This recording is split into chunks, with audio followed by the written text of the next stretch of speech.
Welcome to The Artist Matters.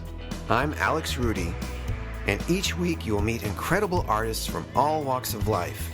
Filmmakers, writers, actors, painters, musicians, and so many more, sharing their stories to motivate and inspire the creative in you. Whether you're doing it for fun or looking to make a living, this show will help you on your journey to bring out the artist within and letting the world know that your art matters.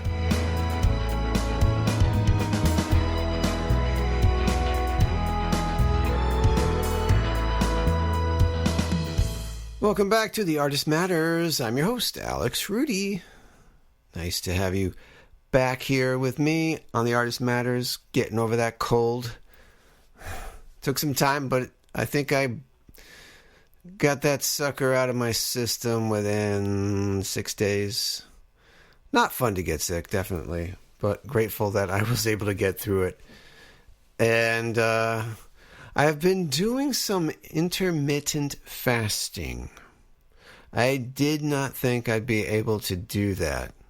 I don't know if that helped, but it is a challenge, and I'm actually quite surprised that I'm able to not have breakfast.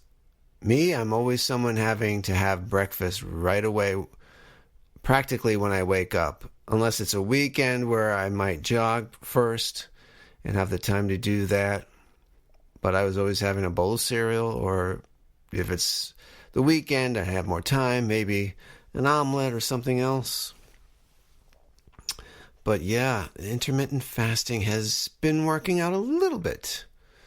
And I'm quite proud that I'm able to hold off and not eat anything until maybe 12 o'clock or 1 p.m. Well, I can do it. My wife has been doing it for as long as I can remember. When we were in New York, obviously she kind of broke that trend with some of the things that we were, able to eat up there with family and friends. But she can go most of the day until about 3 p.m. before she actually eats anything.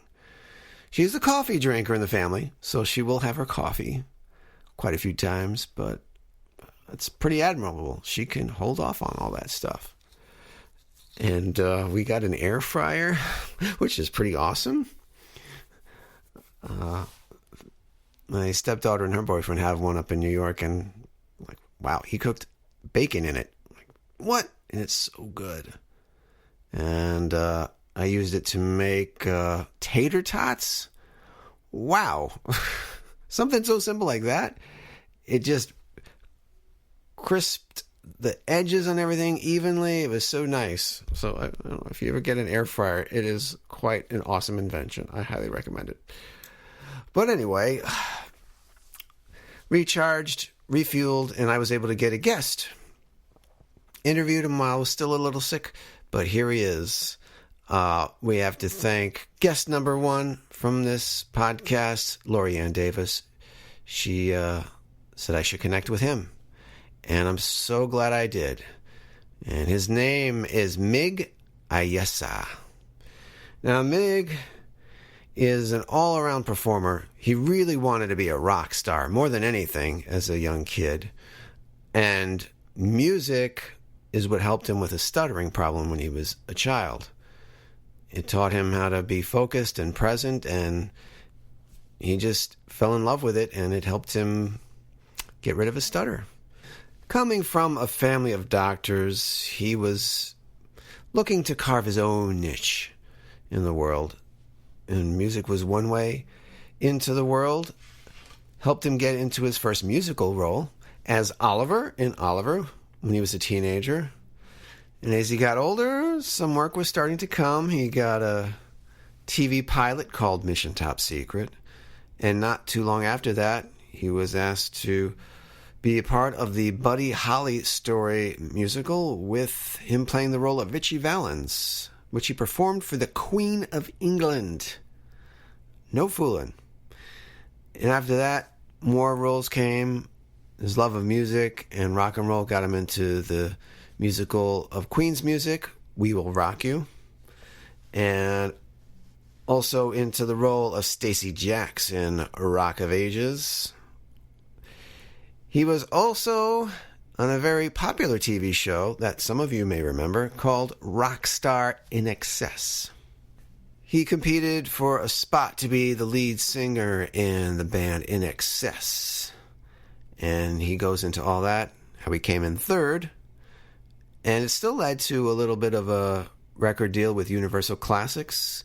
He was able to release a self-titled album, mostly of cover songs, but he had some original tunes he also wrote.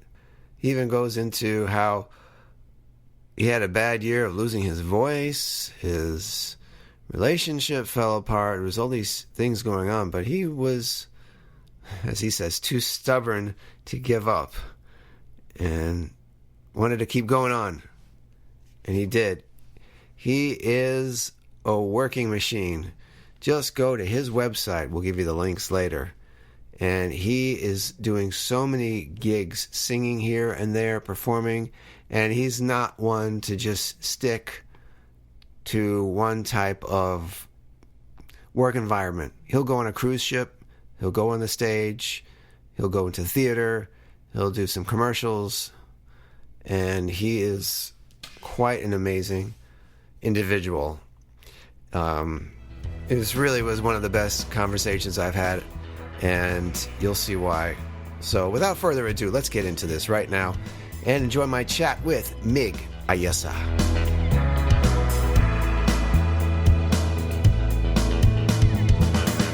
All right, let's welcome to the show MiG Ayesa. Hi, how you doing? Hey, Alex, how are you, buddy? Great. Thanks for coming on, taking the time to chat with me. And Thank you for having me. Yeah, absolutely. Got a lot to learn from this guy, as you will soon see. Well, you were born in the Philippines. That's correct, yes. I was born in Manila, and then I moved to Australia when I was 2 years old. So, and I grew up in Sydney, yeah, but I was born in Manila. There you go.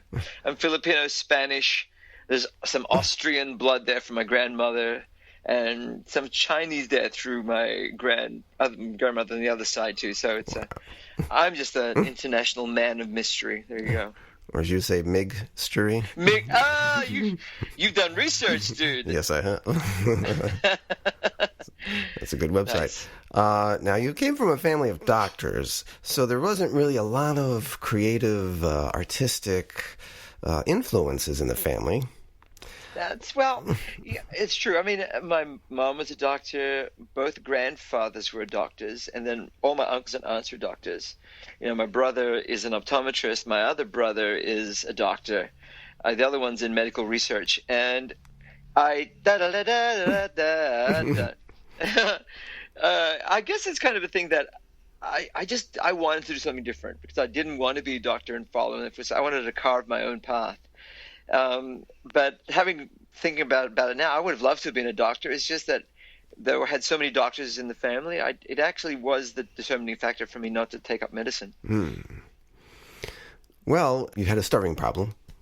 That's it. And yeah. So it was a problem you found, and at the age of 6, something came along that helped you realize you didn't have to stutter. And this is the thing. I mean, again, Alex, I'm really impressed with your research. That's great. But yes, I was 6 and I had this stammer and stutter. I found it hard to speak in public. I found it hard to actually string a full sentence together. But whenever I would sing a song or whatever, I would read a script from a page, from a play, my stutter would disappear.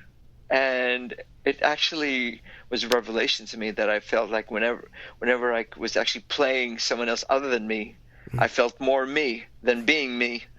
And also with singing, that's how I fell in love with music and fell in love with singing because when I would sing, I felt free. I felt normal. I was able to express myself. And the singing was an amazing thing. It helped me structure my rhythm and structure my sentence, and so that I, instead of trying to say a million things at the same time, which has caused a stutter, it taught me how to really, just place each thought one after the other, give it a rhythm, and within a couple of years, my stutter and stammer had completely disappeared.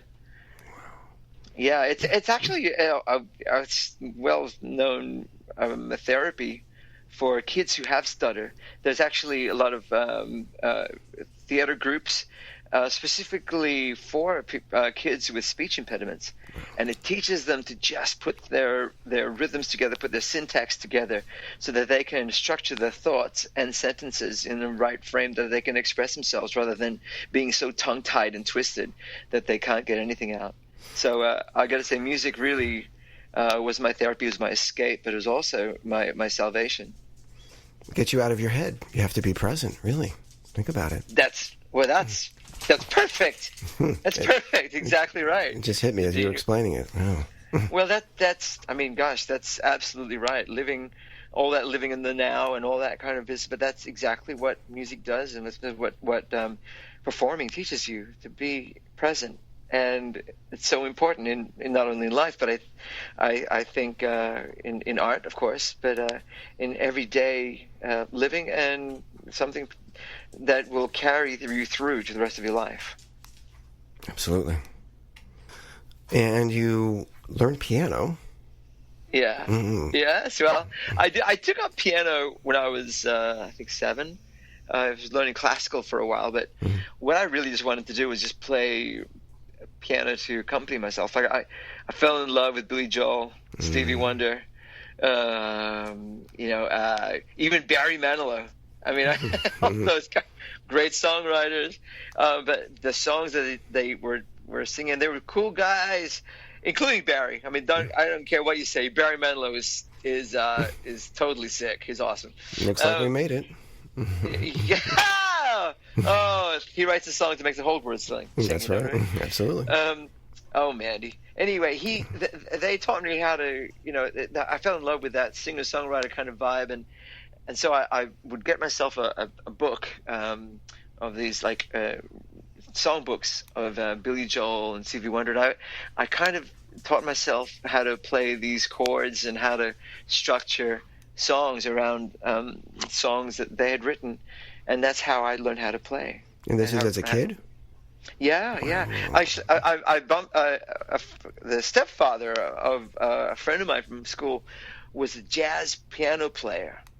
And when I was trying to learn all the notes and trying to be meticulous in how to play the dots on the page, he said, "Yeah, that's cool, and don't stop doing that. But have you seen these guitar chords which are on top of the stave? Have a look at that." I was like, "Yeah, what's that mean? I don't know what that means." He said, "Well, this is an E chord, and this is a C chord. This is a C minor. This is a C diminished. This is a C seventh. This is a C minor seventh, and this is a C augmented." And once he taught me all those different intervals and variations, my gosh, it was felt like it was the Matrix. Suddenly everything just all made sense. Wow. And I saw the patterns and I went, this is amazing. And I became absolutely obsessed with just trying to get every songbook I can and trying to play them just by using the chords and structuring my own accompaniment around these chords. And so I was about 10 years old when all the pennies seemed to drop, and started to write songs when I was 11. And right. What did you write about at the age of 11? Oh my gosh, this first song when I was writing when I was 11 was being a street kid in the streets. It's weird. I was like, it's my song about going out in the city in the nighttime. So it was, actually, when I think about it, it was pretty advanced for being an 11-year-old, but I didn't know what I was writing about, but it sounded cool. And things that rhymed with night was all right, and it was don't have to fight, and it was really tight, Gotta start somewhere. Gotta start somewhere. Yeah, actually, I come to think of it, I need to sort of dig up that song somewhere and see if I have it somewhere and try to learn that again. See if it's worth anything. Could be worth a little show down the line. I don't know. You never know. Planting the seeds. Songs at 11. Songs from the sound of 11. I don't know. So around this time, you go and audition for a musical, Oliver, and you get to play Oliver. That's right. Well, it was a high school play. And okay. I